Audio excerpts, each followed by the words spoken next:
Welcome to another captivating narrative. Today I'm going to tell a story that took place on the frozen plains of Dakota in 1881, when winter could mean life or death, and a moral choice could change the destiny of an entire family. It's the story of Thomas McKenna, an Irish farmer who discovered that sometimes our greatest enemies are not the storms outside, but the prejudices we carry within our hearts. In a 30-degree out of blizzard, when survival depends on every decision, a man and his horse discover small footprints in the snow.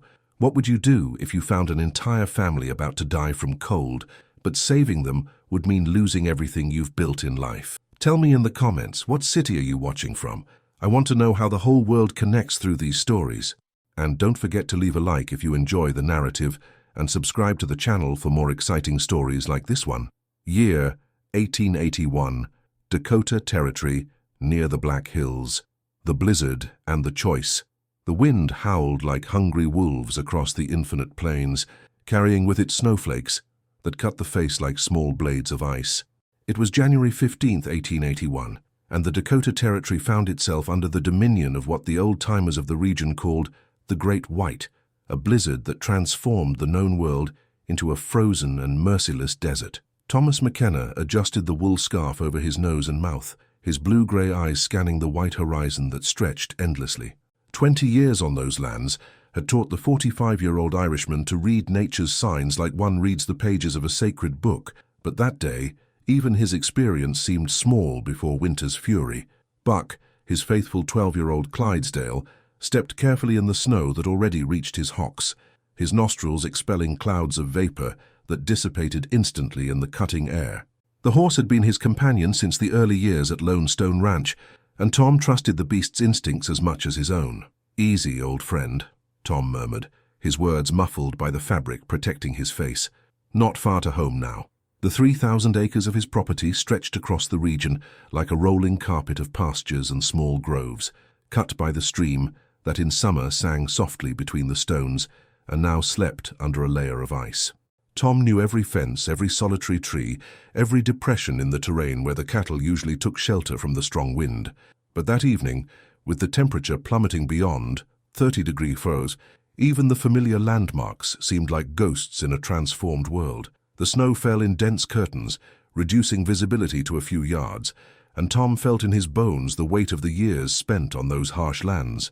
Buck suddenly slowed his pace, his ears moving nervously. Tom frowned, observing the horse's behavior. In all the years of partnership, he had never seen Buck hesitate when it came to returning home, especially with a storm approaching. "What is it, boy?" Tom slid his gloved hand along the animal's powerful neck, feeling the tension in the muscles. "Are you sensing something?" The wind increased in intensity, making the bare branches of distant trees bend like silent pleas to the leaden sky. And it was then that Tom heard, or thought he heard, a sound that didn't belong to the storm's symphony, a sound that made his heart race and sharpened his survival instincts like honed blades. There was something out there, lost in the frozen immensity, and Buck knew it. Buck stopped completely, his 4 hooves firmly planted in the packed snow, and refused to take another step toward the North Trail, the most direct path to the ranch. His nostrils dilated, capturing scents that the treacherous wind scattered across the plain, and his brown eyes fixed in the direction of White Crow Valley. Tom knew that valley. It was a natural depression in the land, protected by a semicircle of rocks that the Lakota considered sacred. In the 20 years he had lived in the region, Tom had learned to respect the places that native peoples considered special, not out of superstition, but from a practical sense of coexistence. Unnecessary trouble was never welcome on the frontier. "Buck, we need to go home," Tom insisted, lightly touching the reins. "Mary always said you were stubborn as an Irish mule." The mention of Mary brought a familiar pang of nostalgia to Tom's chest. His wife had departed 3 years ago, taken by pneumonia that all the love in the world couldn't cure. Since then, the ranch seemed larger, quieter, and winter nights stretched like empty eternities. But Buck remained motionless, his muscles tense under the worn leather saddle. The horse turned his head toward the valley, whinnying softly, a sound that Tom had learned to recognize as a warning. It was then that the wind changed direction for an instant, bringing with it a sound that made Tom's blood freeze more than the temperature.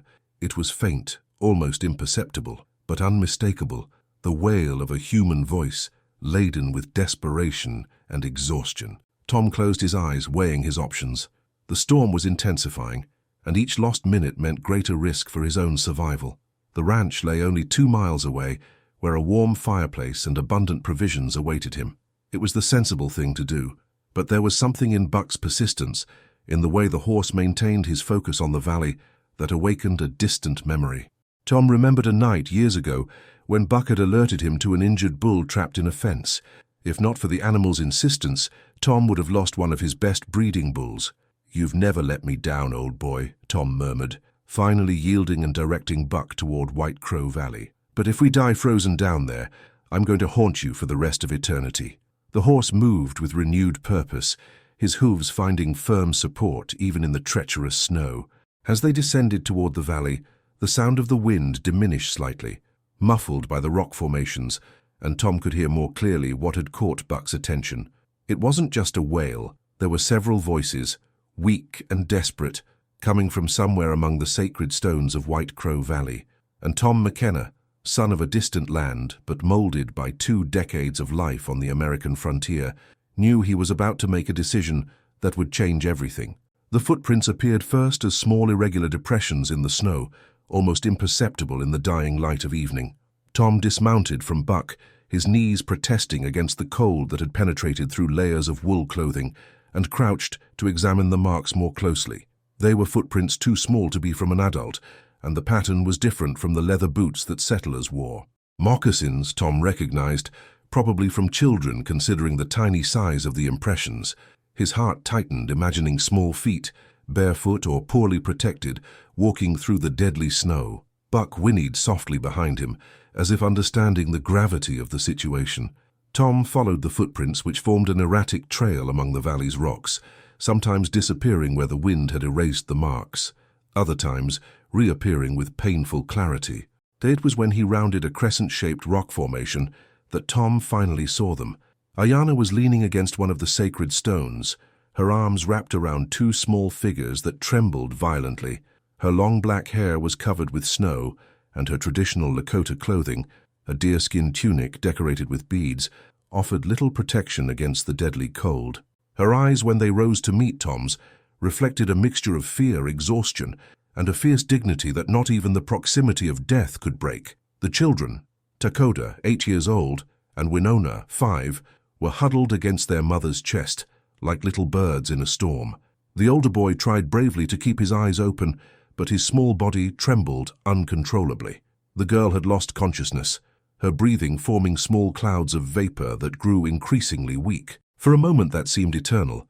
Tom and Ayana stared at each other through the veil of falling snow. 20 years on the frontier had taught Tom that encounters between settlers and natives were always charged with tension, mistrust, and the weight of centuries of conflict. But in that sacred valley, with death lurking in the frozen shadows, such divisions seemed as fragile as snowflakes. Ayana tried to speak, but her words came out as hoarse whispers in Lakota, a language Tom didn't understand. She gestured weakly toward the children, her eyes pleading for a mercy that transcended the language barrier. Tom didn't need to understand the words to comprehend the message. It was the universal plea of a desperate mother. "Save my children."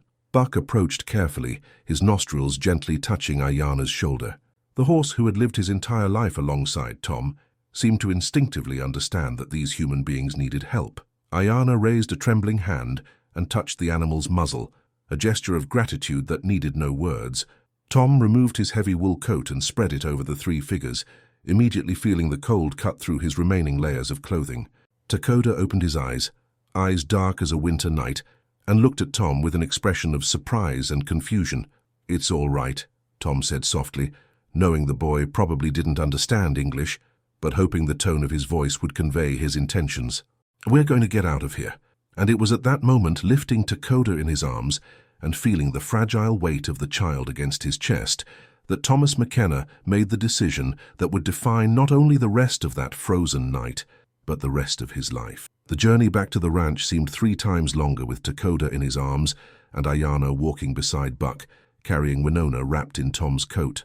The storm had intensified, transforming the world into a white whirlwind where each step was a battle against the cutting wind.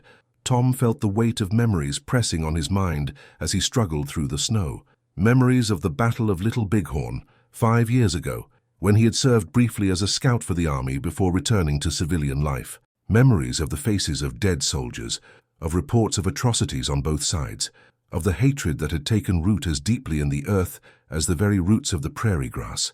Memories also of tense conversations in Deadwood's hardware store, where men spoke about Indian troubles as easily as they discussed cattle prices.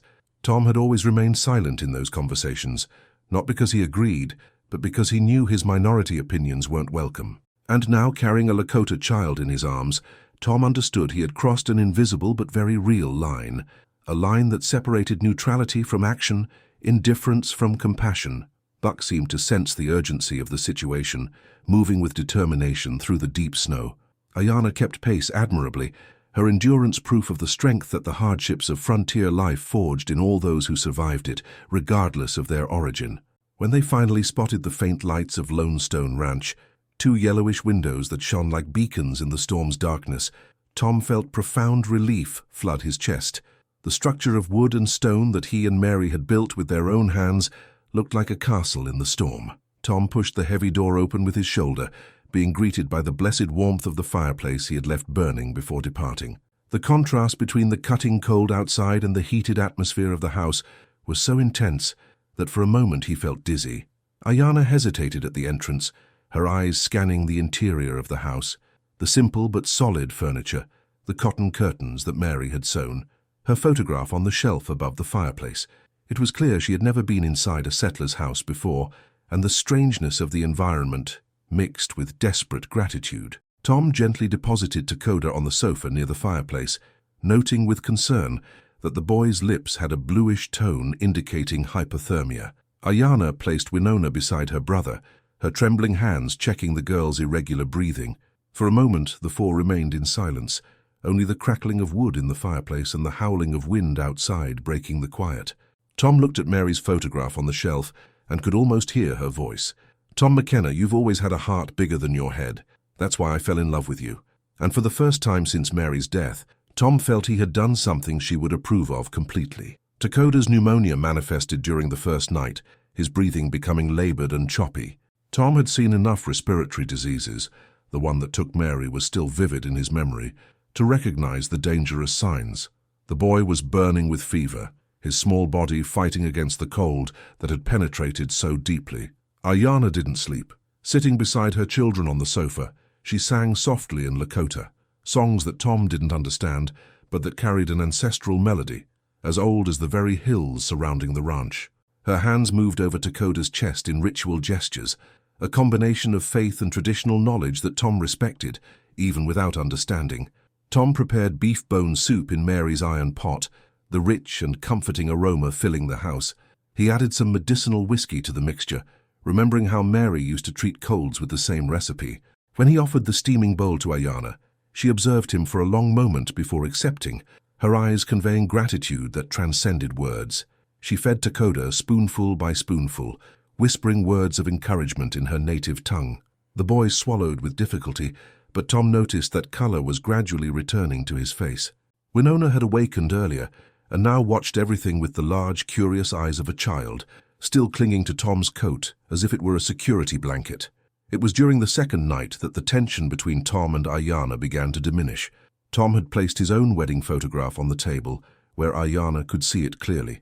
In the image, he and Mary stood in front of Deadwood's wooden church, she in her simple but elegant dress, he in his best suit with a shy smile. Ayanna studied the photograph for a long time, then looked at Tom with an expression of understanding. She touched her own chest and spoke a word in Lakota that Tom couldn't understand, but the universal gesture of pointing to herself and then to the photograph conveyed the message. She too had lost someone. Tom nodded slowly, and Ayanna made a gesture that he interpreted as a question about where Mary was now. Tom pointed to the sky, and Ayanna did the same, whispering something in Lakota that sounded like a prayer or blessing. In that moment, two people from completely different worlds found common ground in the universal language of loss and longing. Tom offered Ayanna Mary's shawl, a soft blue wool fabric that still carried the faint scent of lavender that his wife had loved. Ayanna accepted it with reverence, wrapping herself in it like a ghostly embrace. And that's how they spent the third night. Tom in his leather chair beside the fireplace, Ayana nestled on the sofa with the children, all of them united by the silent understanding that some human bonds are stronger than the differences that separate us. But outside, in the frozen darkness of the storm, other eyes watched the warm lights of Lone Stone Ranch. Buck was the first to sense it. On the morning of the fourth day, when the storm had finally subsided and left the world covered by a pristine blanket of snow, the horse showed signs of unrest that Tom knew well. His ears moved nervously, catching sounds that were beyond human perception, and he stamped his hooves on the ground with agitation that echoed in the stable attached to the house. Tom observed from the kitchen window as Buck walked in circles in the corral, his breathing forming clouds of vapor in the crystalline morning air. The horse was clearly disturbed, and 20 years of partnership had taught Tom never to ignore his companion's sharpened instincts. Ayana noticed too. She approached the window beside Tom, her dark eyes scanning the white horizon with an intensity that suggested she understood what Buck was sensing. Her hands involuntarily tightened on Mary's shawl, and she murmured something in Lakota that sounded like a prayer or warning. The children still slept on the sofa, Dakota finally breathing more easily after 3 days fighting pneumonia. The fever had broken during the night, and Tom felt deep gratitude for having managed to help the family through the worst of the crisis. But the morning's tranquility was broken by the distant sound of horse hooves striking the packed snow. Tom counted by the rhythm, 3 horses moving deliberately toward the ranch. It wasn't the casual cadence of lost travelers or neighbors on a social visit. It was the decided movement of men with a specific purpose. Ayana moved away from the window instantly, her maternal instincts taking her back near the children. She gently woke Dakota, urgently whispering in Lakota, and Tom could tell by the tone of her voice that she was giving emergency instructions. Tom took his Winchester .44-40 rifle from the cabinet beside the fireplace, checking that it was loaded. It was a weapon he had used more for hunting and protection against wild animals than for human confrontations, but the familiar weight in his hands brought a measure of confidence. "Stay inside," Tom said to Ayana, making gestures to emphasize his words. "Don't come out until I say it's safe." Ayana nodded, perfectly understanding the seriousness of the situation. She gathered the children against her, positioning herself so she could see the front door but remained partially hidden behind the sofa. Tom stepped out onto the front porch, the rifle resting casually in his arms, but ready for immediate use. The morning air was sharp and pure, and in the silence that followed the storm, he could clearly hear the sound of approaching horses. It was then that he saw them. 3 men mounted on horseback, dressed in heavy coats and wide-brimmed hats, riding in formation through the snow like predators following a trail. Even at a distance, Tom could perceive they weren't local farmers or merchants. There was something in the way they moved, in the discipline of their approach, that suggested military experience or something worse. Buck neighed loudly from the corral, a clear warning sound that echoed through the crystalline morning, and Tom McKenna, standing on the porch of his own house, understood that the storm had passed, but a much more dangerous threat was about to arrive at his door. The 3 men stopped their horses about 50 yards from the ranch, maintaining a formation that Tom recognized from his military days. The leader, a tall man with a graying mustache and unmistakable military bearing, dismounted with precise movements. His 2 companions remained mounted, hands resting dangerously near their holsters. "Morning, sir," said the leader, his voice carrying the authority of one accustomed to being obeyed. "I'm Jake Morrison, working for the Black Hills Mining Company. We're looking for an Indian woman and 2 children who may have passed through here during the storm." Tom maintained his neutral expression, but his mind worked quickly. The Black Hills Mining Company was known in the region, an operation funded by Eastern investors who had come to the territory with promises of gold and prosperity. Tom had heard rumors about their questionable methods, but had never been directly involved with them. "Lots of people pass through here," Tom replied carefully. "The storm was bad. Any sensible person would seek shelter wherever they could find it." Morrison smiled, but there was no warmth in his expression. "I understand, Mr. McKenna. Yes, we know who you are. 20 years in this region, good relationship with neighbors never caused trouble. We respect that." The fact that Morrison knew his name wasn't necessarily alarming. Most of the farmers in the region knew each other at least by name, but there was something in the way he said it, as if he had done specific research on Tom, that made him uncomfortable. "The woman we're looking for saw something she shouldn't have seen," Morrison continued, his eyes scanning the windows of the house behind Tom. "Something related to legitimate mining operations on properly acquired lands. She may be confused about what she saw, perhaps even making up stories. Tom felt a chill in his stomach that had nothing to do with the morning temperature. What kind of thing would she have seen? Oh, probably misunderstandings about land negotiations, that sort of thing, Morrison replied vaguely. You know how it is. Sometimes these people have wrong ideas about property and territorial rights. Our company has all the appropriate legal documents, of course, but she may not understand that. One of the mounted men, a thin fellow with scars on his face that Tom didn't like at all, spat in the snow. Jake, we're wasting time. If she passed through here, we'll find signs. Easy, Frank, Morrison said, but his eyes hardened. Mr. McKenna, would you mind if we took a look around? Just to make sure they're not hiding somewhere nearby, perhaps without you knowing. It was a question, but the tone made it clear it wasn't really a request. Tom looked at the three men, weighing his options. Refusing would be admitting he was hiding something. Agreeing would expose Ayanna and the children to a danger he didn't yet fully understand, but that his instincts screamed to avoid. Buck neighed again from the corral, a low and threatening sound that made the visitors' horses move nervously, and at that moment, Tom made a decision that would change everything. Gentlemen, Tom said, his voice firm but polite, you're welcome to search around the ranch, but my house is my private property, and you would need a warrant to enter it. The silence that followed was charged with tension, and Tom could feel he had just drawn a line in the snow between himself and the men from the Black Hills Mining Company. Morrison studied Tom for a long moment, his eyes calculating like a poker player evaluating an opponent's cards. Warrant, he repeated slowly. That's an interesting word, Mr. McKenna. Makes a man wonder why someone would be so concerned with legal formalities unless he had something to hide. Makes a man wonder why someone would be looking for a family lost in the storm as if they were fugitive criminals, Tom replied, keeping his voice calm but making it clear he wouldn't back down. Frank, the scarred man, laughed dryly. Jake, he's hiding them. It's obvious. Let's just go in and end this. Easy, Frank, Morrison repeated, but Tom noticed his hand had moved slightly toward his holster. Mr. McKenna, perhaps I haven't been clear about the nature of our search. The woman we're looking for is a fugitive. She was present during an incident on our company's lands. There were deaths. Tom felt his blood freeze. What kind of incident? The kind that happens when people illegally enter private property and attack honest workers, Morrison replied, his version of the story flowing smooth as silk. Unfortunately, some people were hurt during the conflict. The woman fled before we could get her version of events. But there was something in the way Morrison told the story that didn't fit. Tom had spent enough time on the frontier to recognize when someone was shaping the truth to serve their purposes, and his military experiences had taught him that men like Morrison, men who spoke about incidents with such coldness, were rarely the heroes of their own stories. If she's a fugitive, Tom said carefully, do you have official documentation? Arrest warrant? Legal authority? The third man, who had remained silent until then, murmured something to Morrison that Tom couldn't hear. Morrison nodded almost imperceptibly. Mr. McKenna, Morrison said, his patience clearly wearing thin, I'll be direct with you. Our company has very important contracts with very influential people. What happened on our lands was an unprovoked attack against American workers by hostile savages. The woman we're looking for may spread lies about the incident that would harm not only our company, but the safety of all settlers in the region.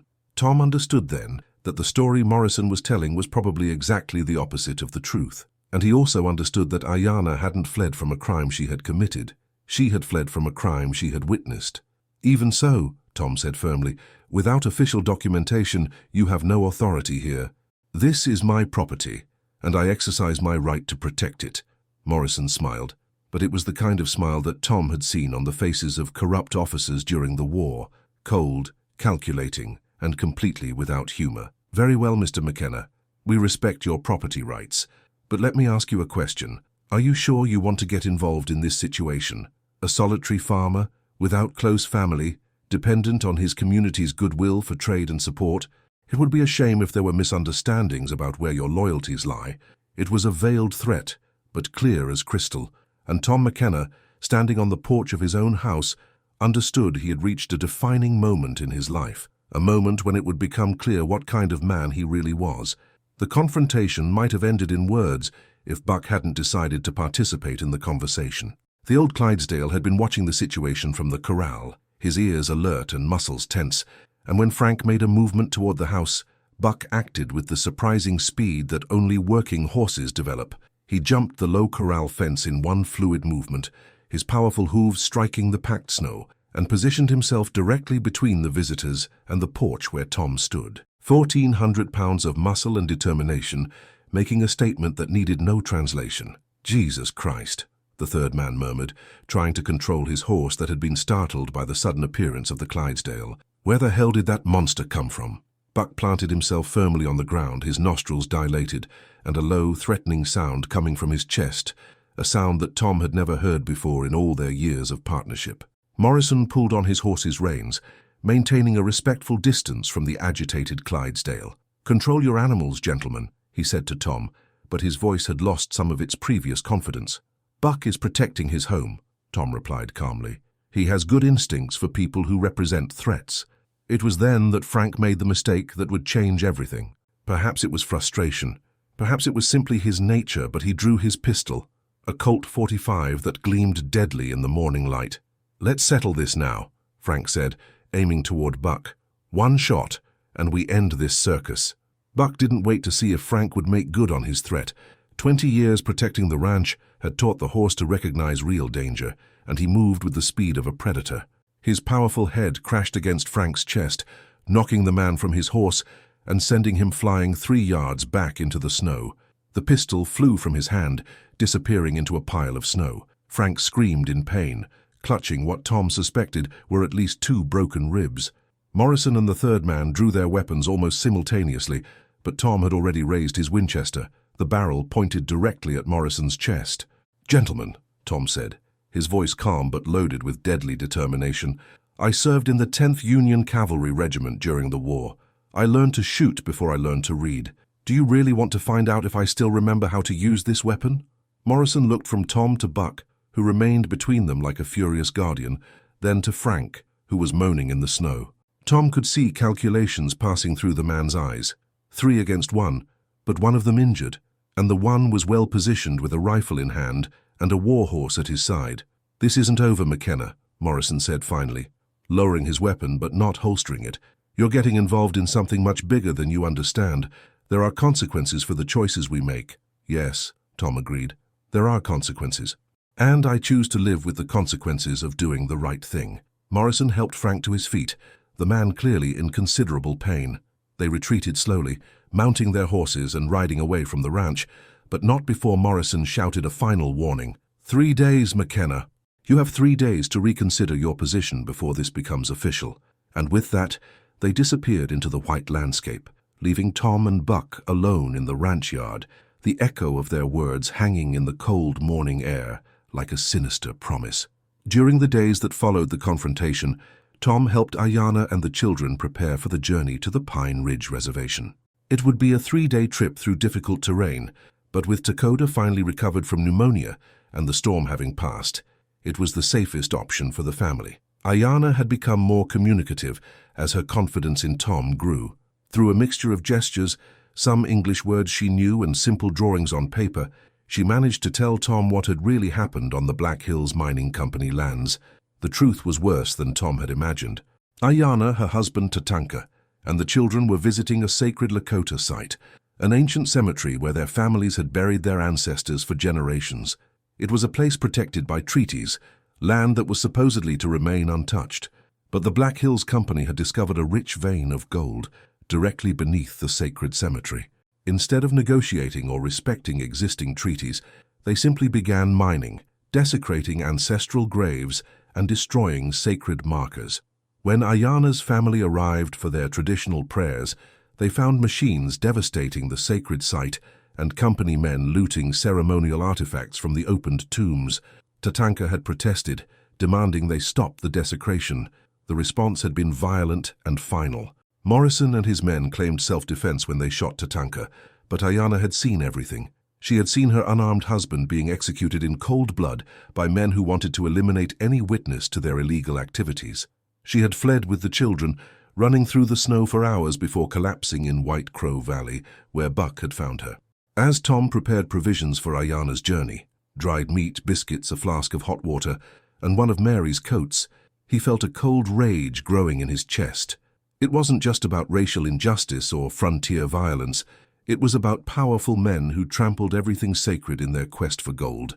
"You don't need to do this," Ayana said in broken English, watching Tom pack enough food to feed a family for a week. It's already done so much."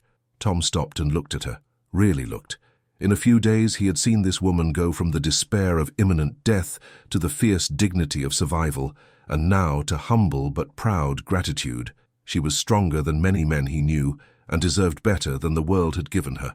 "Mary always said that the measure of a man isn't in what he has, but in what he's willing to give," Tom said simply. "She'd be furious with me if I did less."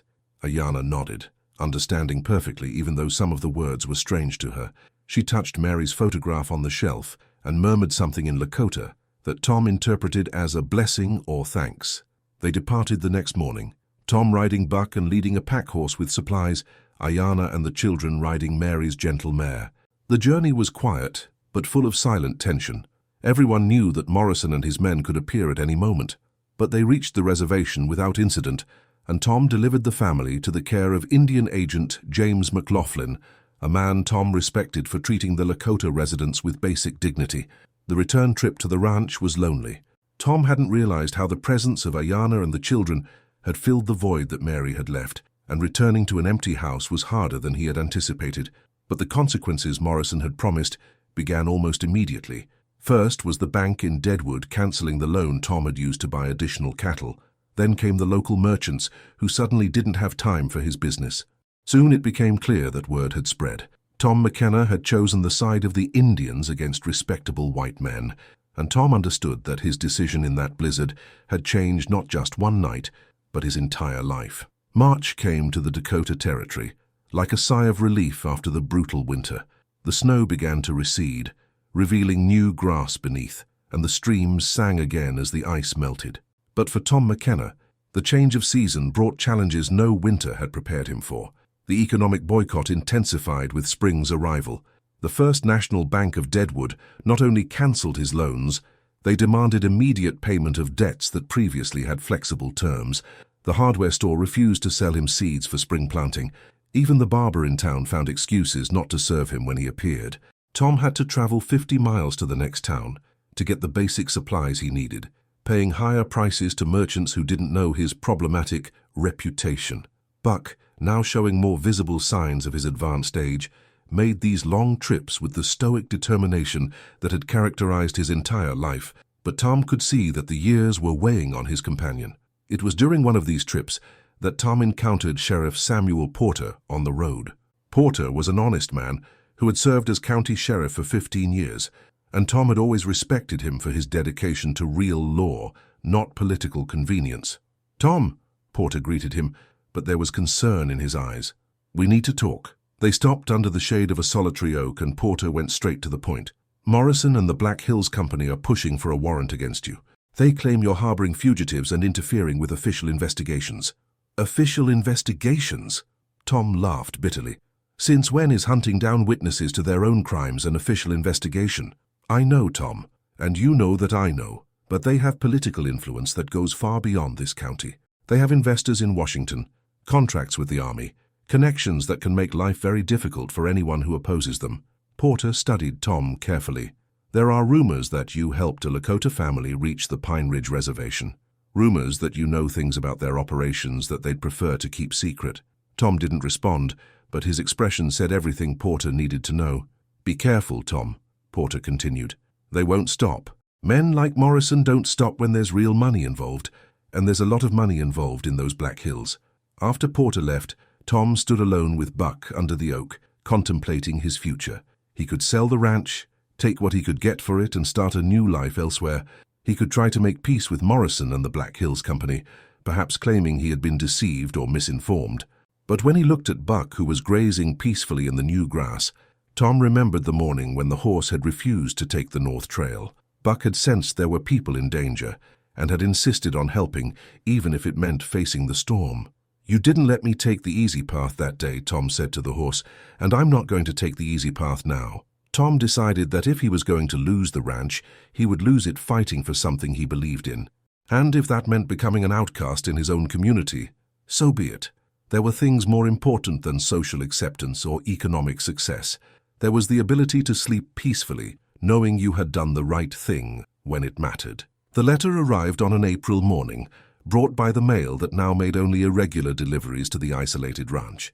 Tom recognized the official seal of the Bureau of Indian Affairs, and his heart raced as he opened the envelope with hands that trembled slightly.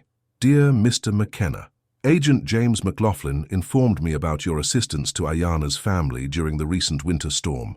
I would like to express the official gratitude of this office for your humanity and courage during a difficult situation. Furthermore, certain irregularities in the operations of the Black Hills Mining Company in territories that remain under federal protection have been brought to our attention. Your willingness to serve as a witness to related events would be greatly valued by the federal government. Respectfully, John H. Oberleitade, Commissioner of Indian Affairs. Tom read the letter 3 times before fully understanding its implications. The federal government was investigating the Black Hills Company. Ayana had managed to tell her story to the appropriate authorities, and now there was an official investigation into the illegal activities of Morrison and his employers. But the letter also meant that Tom would have to leave the ranch to testify in Washington, a journey of several weeks that would leave his property vulnerable. And with Buck now showing clear signs of advanced age, the journey would be especially difficult for the faithful horse. Tom was contemplating these complications when he heard horses approaching, not the threatening approach he had learned to fear, but the casual pace of friendly visitors. To his surprise, he saw a delegation of local farmers led by Heinrich Müller, a German immigrant who owned the neighboring ranch. Tom, Müller greeted him, dismounting from his horse with the careful movements of a man who had spent his life working the land. We need to talk with you. Tom received them on the porch, offering coffee and observing the faces of men he had known for years, but who had recently become distant due to social pressures.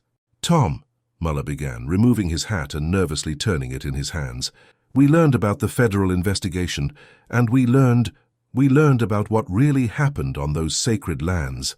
The other farmers nodded gravely. James Patterson, a Scotsman who had arrived in the territory the same year as Tom, stepped forward. Morrison and his men have been pressuring all of us too, Patterson said. Veiled threats about bank loans, cattle contracts, even about the safety of our families if we didn't support their operations. Tom felt a wave of relief he hadn't expected. For months, he had felt as if he were the only man in the region willing to oppose the Black Hills Company.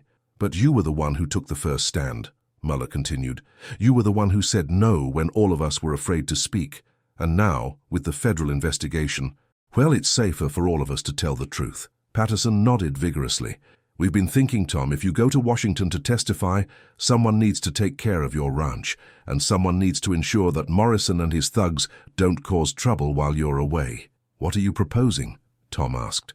Müller smiled, the first genuine smile Tom had seen in months. We're proposing that we take care of each other, like neighbors should. You showed us that it's possible to stand up to men like Morrison. Now it's our turn to support you. And in that moment, on the porch of his house under the warm April sun, Tom McKenna understood that his decision on that frozen night in January had planted seeds that were finally beginning to sprout.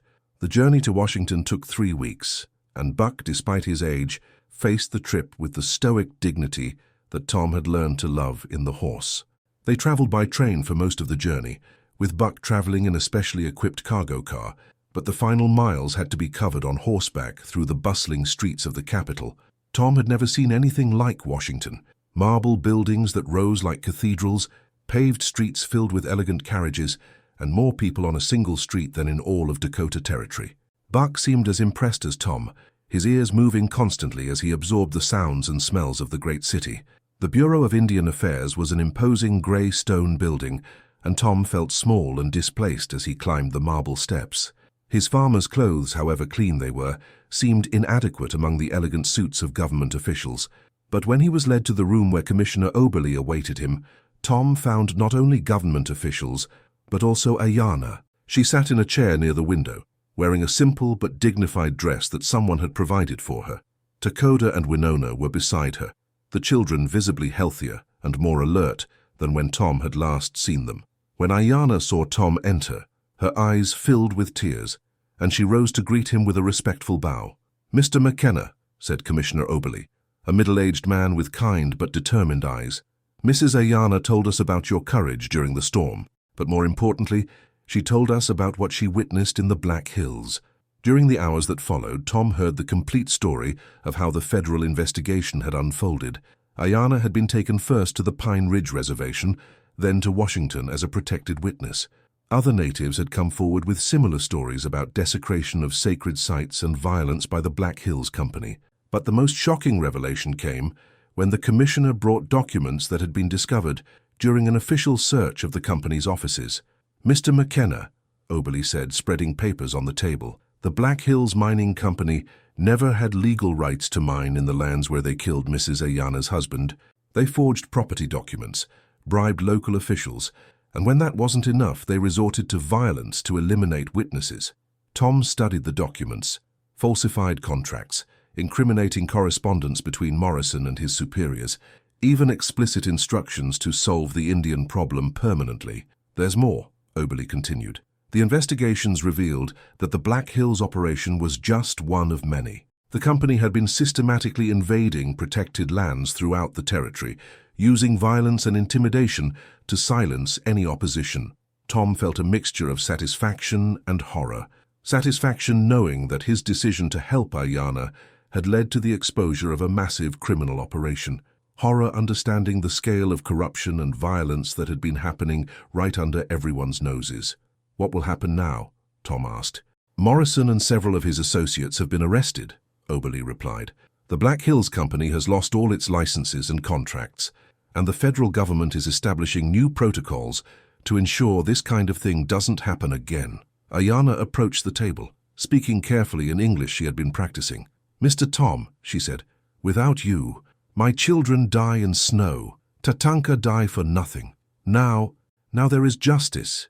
Tom looked at her, at the children, at the documents spread across the table, a decision he had made during a storm, guided by the instincts of a faithful horse, had exposed a conspiracy that extended to the highest levels of territorial government. "Sometimes," Tom said softly, "the most important choices we make are the ones we make without thinking, when we simply do what we know is right." And in that room in Washington, surrounded by evidence of corruption and violence, but also by the presence of a family that had survived against all odds, Tom McKenna understood that his life had found a purpose he had never imagined. The return to Dakota Territory was very different from the departure. Tom now traveled not as a marginalized farmer fleeing from threats, but as a man who had helped expose one of the largest criminal operations in territorial history. Newspapers across the country had published the story of how a solitary farmer and a surviving Lakota family had brought down a corrupt company. But more important than the notoriety was the change Tom felt within himself. For months, he had struggled against isolation and social pressure. Now he understood he had been on the right side of history all along, and that understanding brought a peace he hadn't felt since Mary's death. Buck had aged visibly during the trip, his movements slower, his breathing a bit more labored, but there was something in his posture, a dignity, a satisfaction, that suggested the old horse knew his most important work was complete. The ranch was in excellent condition when they arrived. The neighbors had been true to their word, maintaining the fields, caring for the cattle Tom had left behind, and even making some repairs to the house they had been postponing. Heinrich Müller was there to greet them, a wide smile on his German face. "Tom!" he shouted, running to meet them at the ranch gate. "You're back. We read about you in the newspapers. You're famous now." Tom laughed, dismounting from Buck and patting the horse's neck. "Famous wasn't exactly what I was looking for, Heinrich, but if it served to end Morrison and his people, then it was worth it." In the weeks that followed, Tom found himself in a position he had never imagined. Native farmers from the reservation began stopping at the ranch, not as fugitives or supplicants, but as neighbors and business partners. The federal government, as part of its reforms, had established new programs to encourage fair trade between settlers and natives, and Lone Stone Ranch became a natural focal point for these activities. Tom sold cattle at fair prices to Lakota traders, bought native crafts to resell in Deadwood, and even hired some young people from the reservation to help with the ranch's seasonal work. What had begun as an act of mercy in a storm had evolved into a genuine bridge between two communities. Ayana's letter arrived in the fall, brought by one of the young workers who spoke both English and Lakota. She had learned to write in English during her stay in Washington, and her words, though simple, carried deep emotional weight. Dear Mr. Tom, my children grow strong. Dakota learns to read. Winona speaks of you to her dolls. We do not forget your kindness. Every day we thank Wakantanka for sending you in the storm. You saved more than our lives. You saved our faith that good men exist. You will always have family here. Always, with eternal gratitude. Ayana. Tom carefully folded the letter and placed it beside Mary's photograph on the fireplace mantel. Somehow it seemed appropriate that they should be together, two women who had changed his life through their kindness and courage. Buck spent his final years grazing in the ranch's green fields, watching the comings and goings of new visitors with the serene curiosity of advanced age. He died peacefully on a spring morning 2 years later, simply lying down under his favorite oak tree and not waking up. Tom buried him there under the tree with a simple headstone that read, "Buck, he knew what was right." Tom lived 20 more years at Lone Stone Ranch, watching the region transform as more settlers and natives learned to live as neighbors instead of enemies. When he finally passed away at 75, he left the ranch to the local community, with specific instructions that it should continue serving as a place where people of all backgrounds could find shelter and help when they needed it. On Tom McKenna's headstone, placed beside Buck's under the oak tree, his neighbors chose simple words that captured the essence of the man and his life. He chose kindness when it mattered. And on winter nights, when storms swept across the plains of what was now South Dakota, lost travelers still found warm lights glowing in the windows of what came to be known as Hope Ranch, where there was always an open door and a willing heart to help. Because some choices, made in moments of crisis by ordinary people, create ripples that spread through time, touching lives and shaping communities far beyond what those who make them could ever imagine.